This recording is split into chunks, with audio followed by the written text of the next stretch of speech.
Em um centro de pesquisa de ponta, o som das máquinas e o cheiro de café fresco preenchiam o ambiente, enquanto Santiago Firme, um jovem cientista, se preparava para apresentar sua descoberta revolucionária. O clima tecnológico e a energia do lugar criavam uma atmosfera propícia à inovação, mas também à pressão e ao medo do fracasso. Sua pesquisa sobre padrões energéticos em tempestades havia chamado atenção após relatos de descargas elétricas formando figuras geométricas sobre Dublin. Enquanto ajustava os últimos dados em seu holograma, um alerta piscou na tela: anomalia detectada no setor C9. Santiago hesitou. Sabia que aquilo poderia ser a prova definitiva de sua teoria ou o início de algo inesperado. A porta do laboratório se abriu e a doutora Eleanor Fox, sua mentora, entrou silenciosamente. Seu olhar era uma mistura de curiosidade e cautela. "Você viu os registros da última tempestade?" perguntou, apontando para uma sequência de raios que formavam espirais perfeitas. Santiago assentiu, a voz tensa. "Eles estão se comunicando. Não sei como, mas estão." Eleanor se aproximou, tocando a tela com a ponta dos dedos. "A ciência não é apenas sobre o que podemos fazer, mas sobre o que devemos fazer", disse, repetindo uma frase já familiar. Santiago sabia que ela estava certa, mas sua obsessão pelas respostas o consumia. Naquela noite, enquanto caminhava pelas ruas vazias de Dublin, Santiago notou algo estranho. Os postes de luz tremeluziam em sincronia, como se algo os controlasse. Um raio cortou o céu, iluminando símbolos antigos gravados nas paredes de pedra. Ele tirou uma foto, mas ao olhar novamente, os desenhos haviam sumido. No dia seguinte, ao analisar a imagem, descobriu que os símbolos combinavam com padrões encontrados em artefatos celtas do século VIII. Alguém ou algo estava conectando o passado e o presente. A equipe do centro se reuniu às pressas. Marcus Colley, um engenheiro cético, argumentou que os raios eram apenas fenômenos naturais. "Não há nada sobrenatural aqui", disse, batendo na mesa. Mas quando Santiago exibiu os dados de eletricidade residual nas áreas afetadas, até os mais céticos ficaram em silêncio. A energia não se dissipava, acumulava-se em pontos específicos da cidade, como uma teia invisível.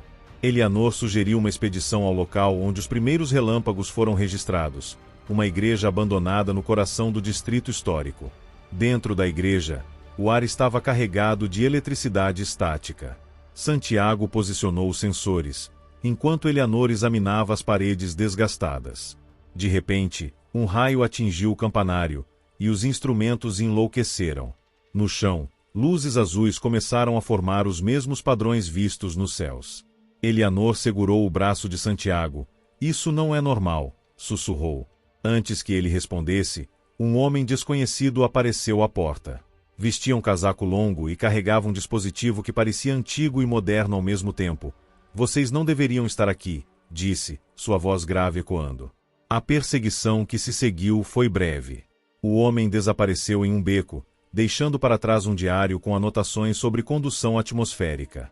As páginas falavam de experimentos realizados durante a Grande Fome, tentativas de controlar o clima para salvar colheitas. Santiago sentiu um calafrio. Se essa tecnologia existia séculos atrás, por que foi esquecida? De volta ao laboratório, ele e Eleanor decifraram que os relâmpagos faziam parte de uma estrutura antiga enterrada sob a cidade. Alguém ou algo estava reativando-a.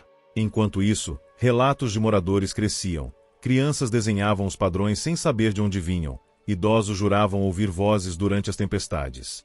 A mídia especulava sobre conspirações, mas a verdade era mais complexa. Na página final do diário, uma frase se destacava: "A força que ilumina também pode queimar." Santiago percebeu que não lidava apenas com uma descoberta científica, mas com algo que desafiava o tempo e a ética. Na manhã seguinte, uma tempestade sem precedentes atingiu a cidade. Os raios formavam agora uma espiral gigante sobre o rio Linfei. Eleanor convenceu Santiago a tentar uma aproximação controlada. Usando um dispositivo adaptado do diário, eles direcionaram a energia para um receptor no laboratório. Por um momento, funcionou. Luzes dançaram em sincronia com os raios, revelando hologramas de figuras humanas vestindo mantos celtas. Então tudo parou. Um silêncio pesado caiu sobre Dublin. Nas horas seguintes, a cidade parecia diferente. cores mais vivas, ar mais leve. Mas no centro de pesquisa, alarmes soaram. A energia acumulada estava se tornando instável. Eleanor olhou para Santiago, sabendo que a decisão era dele. Podemos desligar tudo, disse, ou deixar a cidade se transformar. Santiago lembrava das palavras dela. O que devemos fazer? Mas também lembrava das vozes nas tempestades, dos símbolos que desafiavam a história.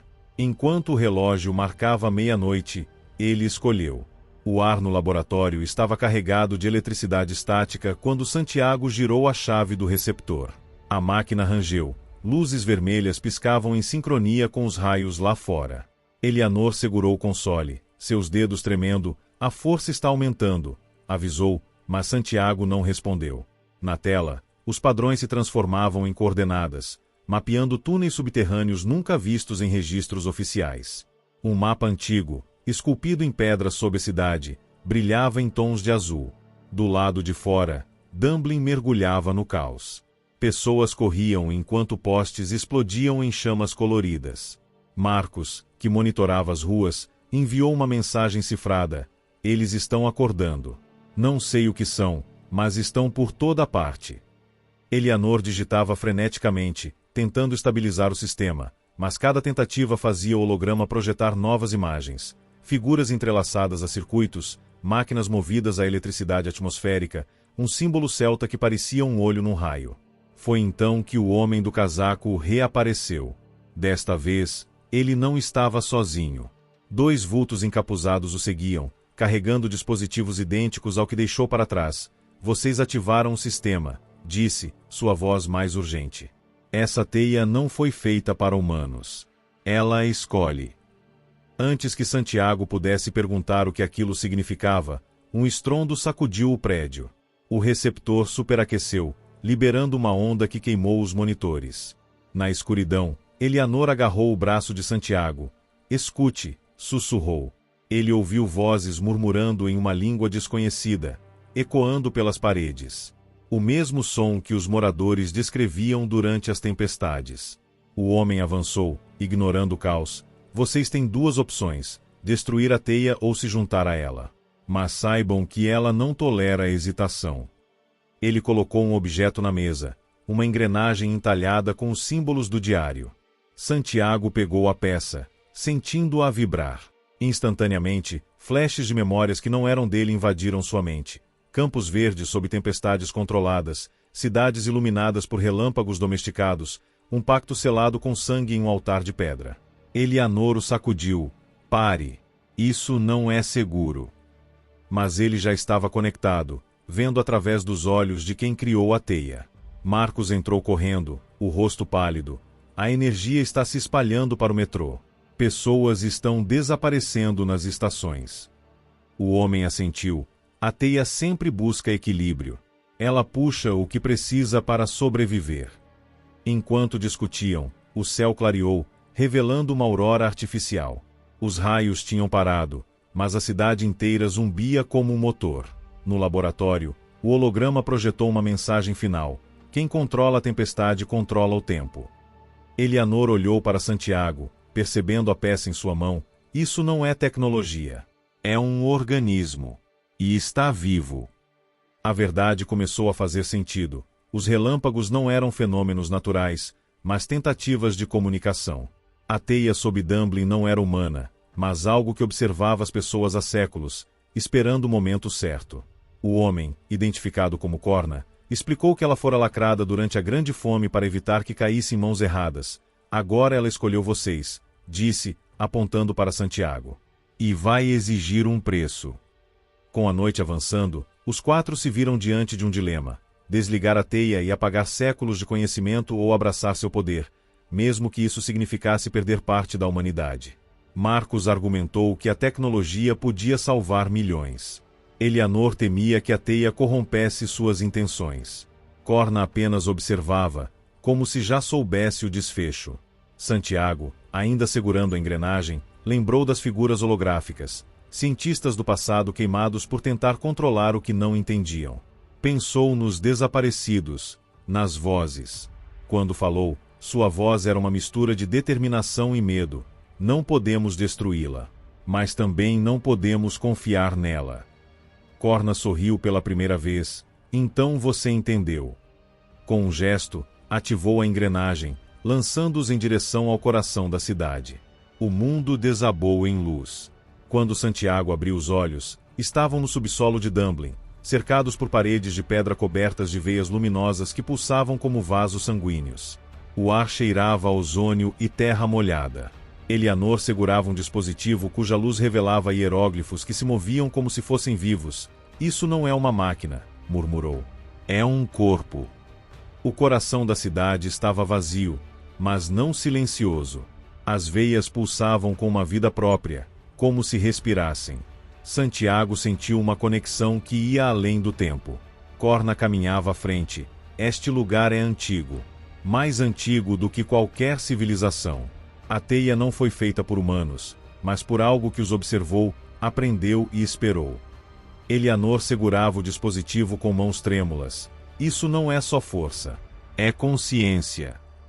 Marcos, anticético, agora parecia temeroso. Se isso for verdade, então estamos lidando com algo que pode nos destruir. Santiago olhou para a engrenagem, sentindo-a vibrar. Precisavam decidir, mas não sabiam se tinham escolha. A teia estava viva, e ela os havia escolhido. Com um suspiro, fechou os olhos e deixou a luz guiar seu caminho. O mundo mudou, e com ele, o destino de Dublin.